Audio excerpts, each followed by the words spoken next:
I think that ultimately we just have to call. I just think we have the best hand too often to not call the turn. Don't miss out on our next great poker adventure. Hit that subscribe button and join the CPG family. Jack 9 suited in the big blinds. Certainly playable versus a hijack open. Second pair with backdoor flush draw. Decent flop. Easy to defend, facing a third. Board pairing turn, so we turn trips, but I think we should have a donking strat once the middle card pairs. So leading here into the preflop raiser. Alas, no action. Pocket sevens on the button, certainly gonna be playable. Big blind is a white belt, so if they 3-bet, we will certainly call. A click 3-bet, we will slam dunk call. No other option other than calling. Decent flop, 9-4-4. Two-tone, they bet half to call with sevens. This is a not super threatening board for us. 10 is going to put up a bunch of straight draws to go along with the flush draws. Villain bets 70% or so. Yeah, I think we essentially have to call and then, kind of play rivers accordingly. King, Queen, Jack are not great. 4 is a really, really great river. All the straight draws brick, the flush draw bricks. So now we're really only afraid of, overpairs and like turn 10x. So almost certainly going to be calling a bet here. SPR's under 1. So yeah, villain bet small, trivial call, and there we go. 2 9s in the small blind. If nobody else 3-bets, I'll be 3-betting versus the hijack open. There we go. Queen Jack 5, rainbow. Not a board I'm going to be betting with 9s. Turn 6 doesn't really change anything. I think villain's going to check back like ace jack, king jack probably, as well as some small pocket pairs and ace highs. Gonna go for 10% on the river here. Eke out a little bit of value versus their middling pocket pairs and their ace highs, and yeah, there we go.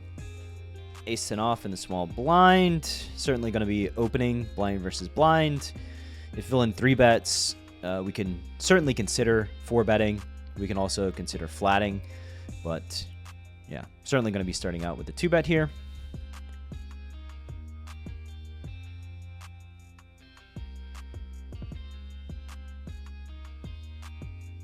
King 5-4 rainbow.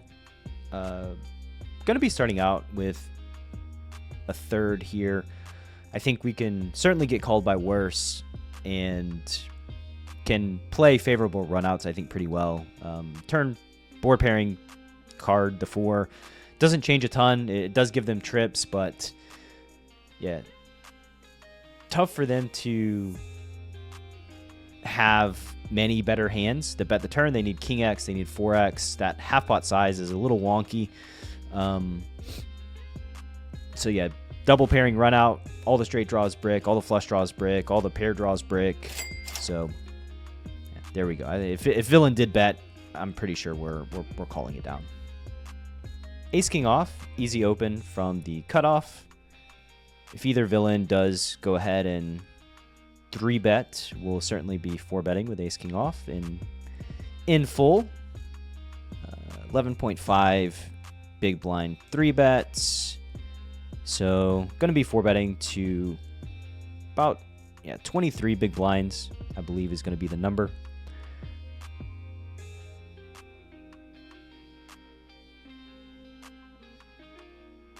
If villain jams, we're just going to be calling all in.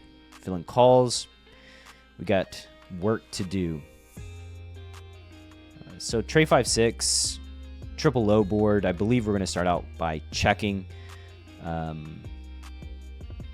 We have a hand that can very easily be the best hand versus all of their suited Broadway type hands, or even like maybe offsuit ace queen if they decide to flat with that. Tray 4 5-6. Now we're facing like a third on the turn. Pretty easy call. Again, we're beating all of their, you know, suited broadways and like ace, queen, ace, jack type hands. 9 on the river doesn't change a lot. If they did bet 9s, all right, so if they did bet 9s on the turn, they rivered a set. The hands that I'm most likely afraid of are going to be like suited connectors, so 6-7. I don't think they ever 3-bet 6s. They could also have flushes, you know, ace jack of spades, ace queen of spades, ace 10 of spades. But if they have those hands, and they could also have, you know, the ace 10, ace jack, ace queen of clubs, or ace queen of diamonds, and king queen of hearts. I have the ace of hearts, so they can't have those. So I think that, yeah, pretty much just need to call. And if they, there we go. If they show us a straight or a flush, then so be it. But I think ace king is just good enough to bluff catch there versus their, you know, suited broadways. Ace 10 suited, certainly going to be ISOing a button limp. I think I'm going to go a little bit on the bigger side to 5 big blinds. Just think villain's going to be calling with a ton of dominated hands. SPR is going to be relatively small, so we can just get it in a lot of the times and do pretty well. This board is pretty good, so nut flush draw, 2 overcards. I'm going to start out with a check and turn a flush, apparently. If villain did bet the flop, then the plan was to check raise all in. Now, once we turn a flush, I think we check with SPR2. The turn check through, we could jam. Facing pot, we can jam. Happy day. Villain decided to slow play kings, and it did not work out too well for them. All right. King 9 off versus my whaley friend here. Certainly going to be good enough to open blind versus blind. Top 2, quite the flop. Generally only have one size here, so betting small. If villain raises, probably bet 3-betting. Turn looks like an overbet turn. I think that's the path that I'm going to go. Villain could have 10-8, even 8-5, but too many pair plus draws and king X that we can get value from. This is a just rough river card. I think I still have to bet, and in a worst case scenario, probably just bet fold. I think it's hard for villain to have bluffs here, honestly, on the flush completer. If they jam, it'd have to be turning like. Yeah, I think we just have to follow the script and bet fold, unfortunately. All right, Jack 9 versus our friend on the button. Easy defend. Could also 3-bet it, but easy defend. Bottom pair, backdoor flush draw, gut shot. Certainly going to be good enough to continue facing a bet. Probably don't want to face like pot. A third, that'll do. That's a easy enough bet to call. 2 pair on the 4 straight. Still checking. We will have a fair amount of straights on the turn here, but yeah, this villain betting a third, we honestly just have the right price to just call to boat up. So pretty easy call on the turn. Straight on the board is interesting when they go third. So what ace X do they bet on the turn that I think I'm going to raise? It's really hard for them to like bet aces on the turn or ace king. They really need to have exactly ace queen, and their sizing doesn't really indicate that they have it. So yeah, let's put out a small raise, and hey, there we go. Ace queen suited. Easy open from low jack. I'll be calling all kinds of 3-bets if anybody feels the need.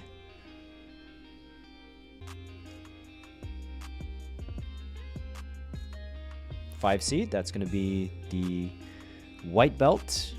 Happy that they come along. The 6th seat also joins the party. Can we get a 4-way dance here, Mr. 1 seat? Maybe a squeeze?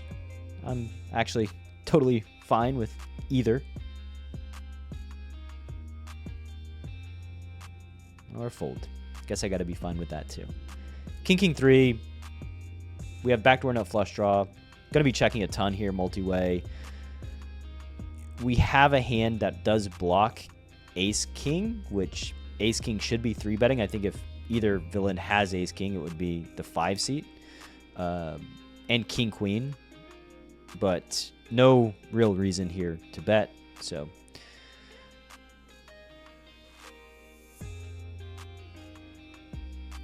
facing half, we're certainly going to be peeling with ace high, backdoor flush draw. Just have a hand that's probably going to win at showdown a fair amount. Turning, flush draw. Yeah, okay, now we just have ace high. We beat Trey X. So, yeah, this is a pretty slam dunk call in the river. Kings is a pretty good hand.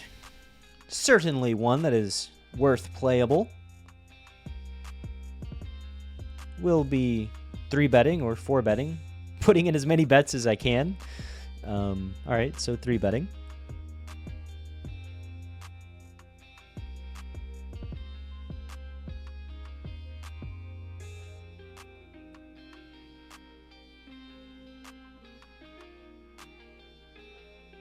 Four bet would be okay.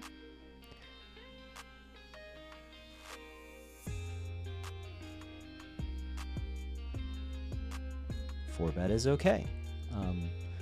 Low jack versus cutoff. I think I'm just gonna flat facing the 4. Jamming is totally an option, and I think a quite reasonable option. Yeah, I think flatting is also okay. Anything other than folding is gonna work out pretty well, I imagine.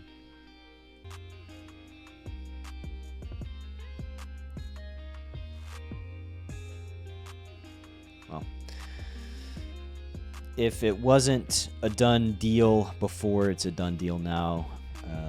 Flopping top set, kind of unfortunate if they have like queens jacks, those types of hands. Facing a third, I think our only option is just a call. Okay, so now queens and jacks has pair plus gut shots. Ace queen now has a gut shot. Ace jack has a gut shot. All of those are pretty nice. I don't think 10's 4-bets pre. Maybe like 9-10, and queen jack certainly would. So if villain has queen jack, they have it. Oh man, I have played this hand quite slow. One could argue too slow. The 4-liner. Oh man. So, geez, do I just target jacks or maybe 10s? Like 9-10, like 2-pair plus. I think it's hard to get called by aces. No. I jammed, but I think that, oh my god, I'm not sure. That's a ridiculous spot. Once they check the river, though, I think they do remove a fair amount of their queen X, like pocket queens and ace queen, because they should be jamming to target our set. So I do think we have the best hand very often on the river. Just a matter of, what size should we use? Maybe small and then call all in might have been the better play. Ace jack going to be good enough to raise versus our white belt friend. Good enough to call a 3-bet. Actually, this villain has been getting after it quite a bit, so yeah, I think we're just gonna 4-bet with our, offsuit ace jack. It's gonna play well post flop at a lower SPR, and yeah, it just feels much better playing this off a 4-bet than off a call. 7-7-4 is deceptively okay board for us. Gonna start out by betting quarter pot. I expect them to call very, very wide. King queen, queen jack, jack 10, queen 10, 10 of clubs. Checking here. Our plan is to bluff catch downstream. Like, it would be ideal if the turn checks through.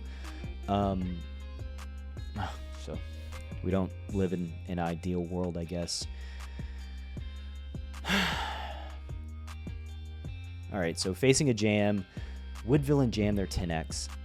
I really don't think so. I don't think they'll jam their 10x, right? Like, I think they jam, if they have a value hand, something like queens that they didn't jam with pre, or kings or aces maybe? Will they jam flush draws? Yes. Will they jam straight draws? Probably. 5-6, 8-9, 6-8 even. Club hands. I think that ultimately we just have to call. I just think we have the best hand too often to not call the turn. Oh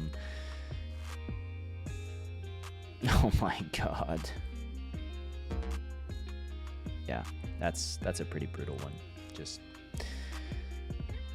ran into the bottom of our bluff catch range with ace jack and got pipped by ace queen.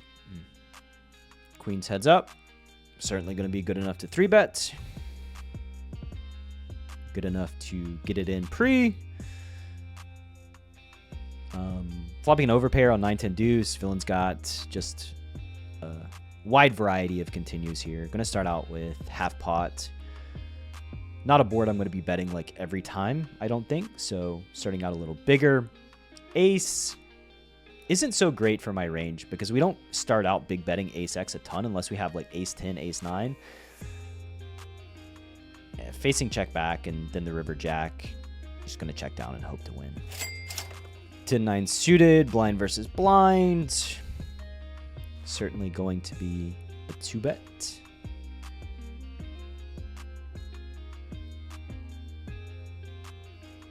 Certainly going to be a hand that I peel with, facing a 3-bet. Top pair is good. I expect villain to bet a little bit bigger here than normal on 9-7 deuce, two-tone. So 9-10 is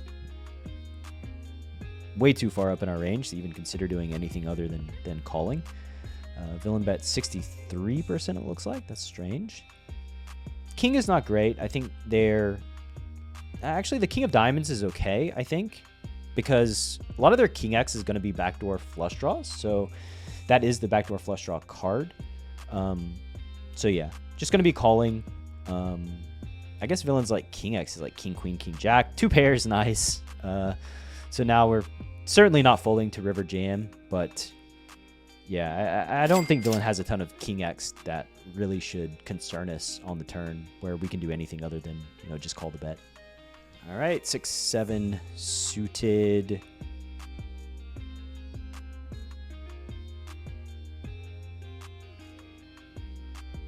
I will be 3-betting the hijack if they open. All right, so 3-betting, and this is one of the hands that does pretty well facing a 4-bet. We get to call facing a 4-bet, I should say. We don't have to fold, assuming that the 4-bet size is relatively normal.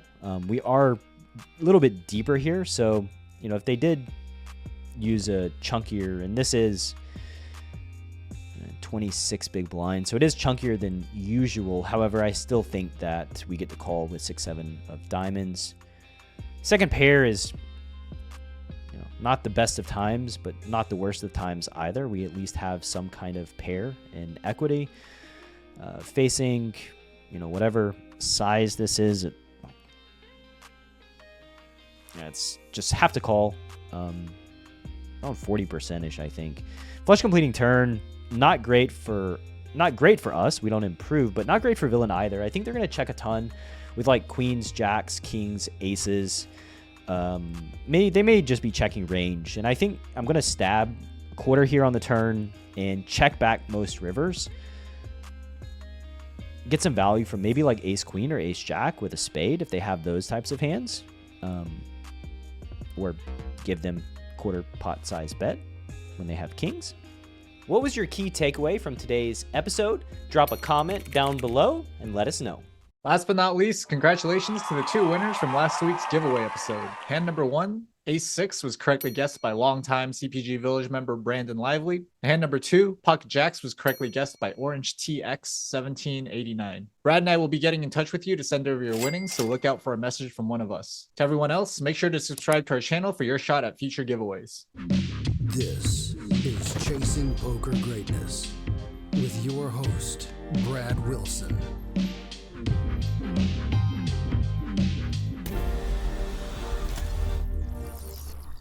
Coach Brad approved.